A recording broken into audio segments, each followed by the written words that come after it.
tu se mai nai mea nei o ngā luenga o meo tau o fonga o ngā luenga po whaatino pia. Wale fa ufai mai nisi, o fai sina tuai. Tas ia mai so fina ngā lua fio. Sa ia ile tūnanga fo ile tau mai ia Iuni. O tau mata i tū pola le mea langa ia il malo pe o le fono il palmene ma whaina na paketi. E la sa tau tawhiofia o le manino le tūlanga o le whangaio ia il malo. Ai na wanga ia tulo wa umal masino Iuni o melo ia iulai. Le la u fata oto lo fo fuanga al tato malo whaawau loa ia ngaluanga. Whawai lunga o paketi tuai. Ai o la whaonga loa ia polo inga i teimi i lalo o whawai. Whangaio ia il malo i teimi o mala tutupu. Ia mai so le ai tatou i polo inga o mala tutupu whamai. Ia whapefo i malangasa o malo ma le whale tonu o le tūlanga le tūle mel palemene ma le fono. Pasia se tala le tupele lau whaonga ai le malosi angalna i lalo le whawai. Sa tau le tono se mata i tū, le tūna le lau, le tūlanga. E ia ile lau a kilia ua amata o na whanga solo ia konkalate whawau.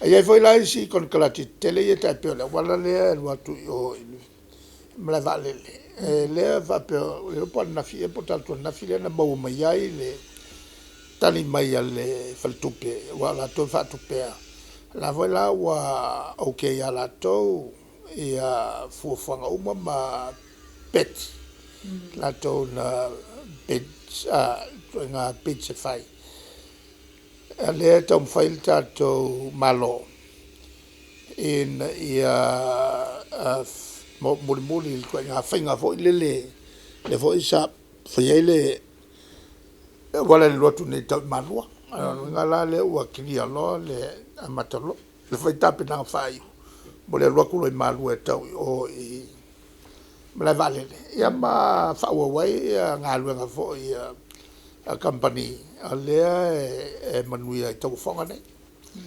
ai tasina na ngase tula mai mende o fafitauli e tula mai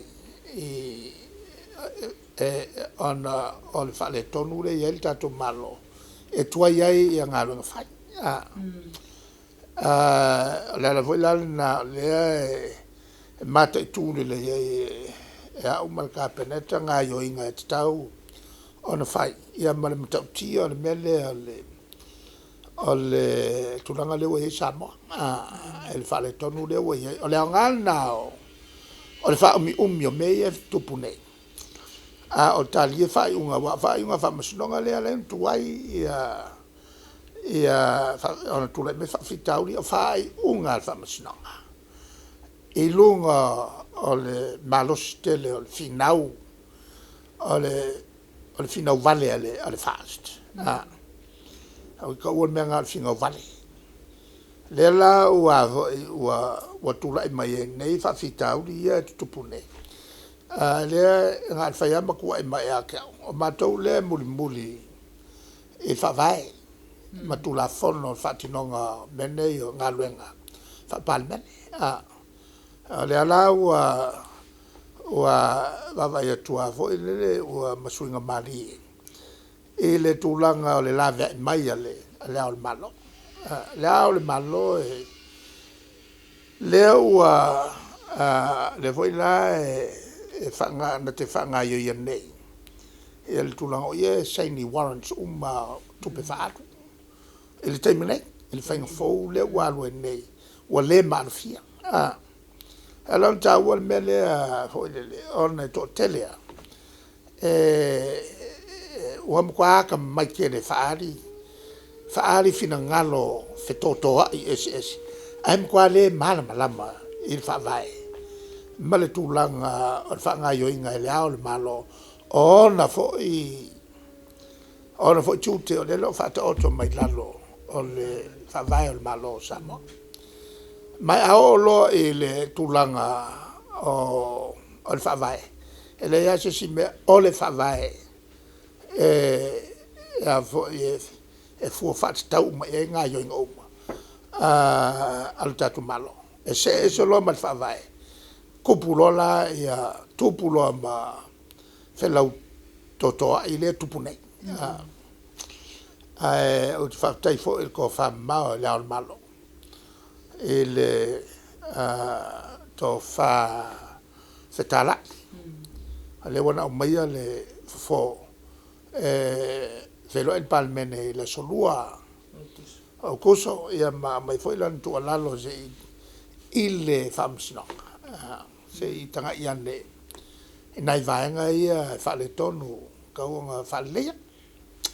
Nā lo sau no e lau fionga. O ngā nuenga whaavai taimi a wālea fo iwa whaailoa tā ofi o ngai tū whai mai a tūlai mai. Taun tā ofi loa, tā ofi man tātou waalele. O lea sau tā ofi?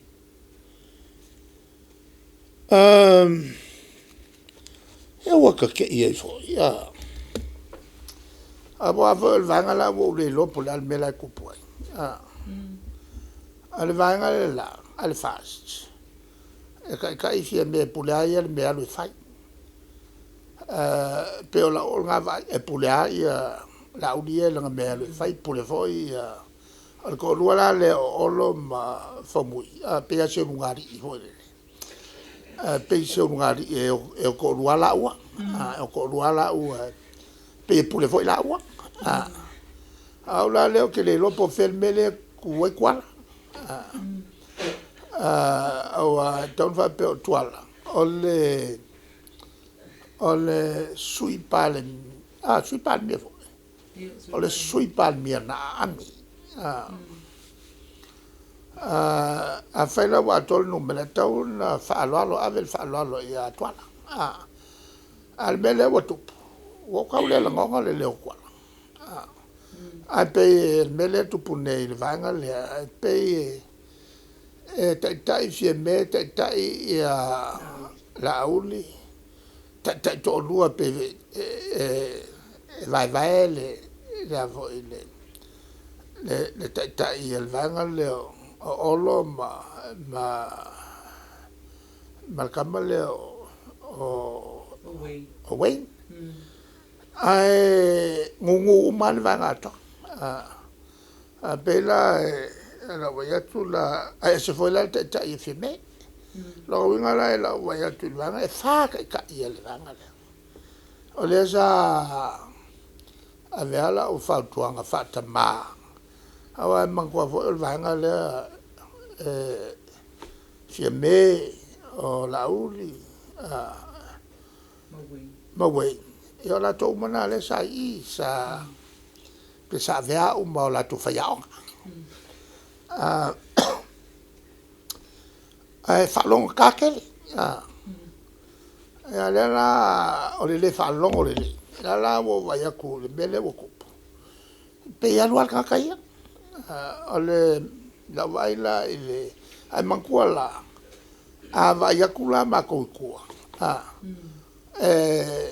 fa la wi lo le long fa pe lo le al kasilea fa fa va la ku mai fa o mai lo lava fa fo il vale ma mo kupe o mai lo lava ka finga luenga ele ko even ka fa fo o mai lo lava ka kuli mo skamale fa malo o le lo to fa comme si no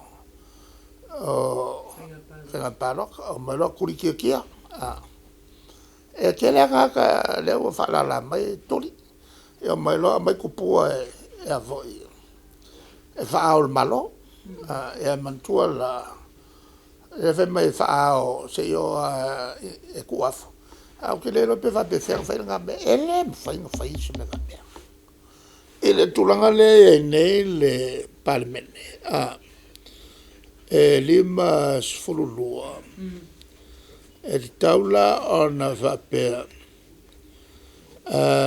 el tau ona tomoa ia le luavato ia lua vai kolula e mo kwa ke le ale lo ya ko sulu lima he kai ora le o ko ma fo fo pol me ko le fa pe ko su nga wai le fa yo se me la le mal matangat mo me o folfolanga o mai al fai se le kala kusioki o kala le oki yang ni folfolanga sa fai ya wa fo yang al fai mai le tangata ma ke fiol masinga ya le afai ma ke fio ilunga le lang ole afai al sawa ole afai ale tulanga na ole lo no winga tu tangata ia sa fia o fafo e whainga luanga ko surua fe ale la fa mai la to e mai la kafi ele ko e venga ka fafo ya kafi mal vale e la nga ol mele ol vale e mo mio mai atunu e ku sa pengau le tulanga le mepe siling kaua o le maua se awala e feo i eile atu ai tam faya wane ngau le tulanga le e whainga tātele ono le o feo i tangata le lan mea whai whiki e o le angoanga o lako valele o si valele ngā vea kui o ile il ko fa oi i Australia te mia ta wangi mai mata on kwa kele au ka ko ele nga skasi si vale ale manatu pe ya sina ngau ia maua fa ngofia fa feleta tu tangata ia maua lava no wa kai milenga ma welka ko vale amerika ko vale wo il fa feli masalau le passe se ki aluai ni sila mal ko foi mai fa feli masalau ngo la vea e lo malanga la wa malanga tawa ele se malanga fa malo yo tulanga na fa feli masalau le alu to foi mai ya tatu mai lo pe ya la ngol pa ui foi la lo il faut la faire ya le passe se lo to foi mai ole mela e lo ale o ko nga ben e fin ka ke le nga ba se profiti men o company valele e fa ngo le nga per tani mo marginal investment a maua si profiti ele kiki a ngau e fe lo la si ngau nga e pe fo nga e il tambiole ol polisia e ya la le ngau ele arfia ale mep silon taua ia maua se va e fio e tatu tangat e la fo per komi ke va vai la tu e wala ese e ma fai ai ona fala titi le ngau ia pe mo foi sin profeti al tau pulal na tau te lea mo me tofia o ilato haka mai matalia en ia va ai le ia wala ya wai va le feloro na pase ia awane inga il faingo se valele te va ai ai tulanga na ia ngau a masalam ta ava pele ai fa ficar ali ko masalo wa maua le kupe ma al talia tuna e mele al momel ke le vave na ngoso al ma fa fa sala laulo ele no fo ma fa mo ele nga o atina telefa pene le tunu ai mas ole atina ele vale le o lai pising sing e turis wale fe ausi mai ni en trat e le fe ausi e le mai foi la lungi va e o mai tu risi va lele a ka wa ke le mele anga se I fa pe e ngu e le lo e trata le fa ka va ke le o ma fo fo lo fe ai balatongi lo fa tai sau no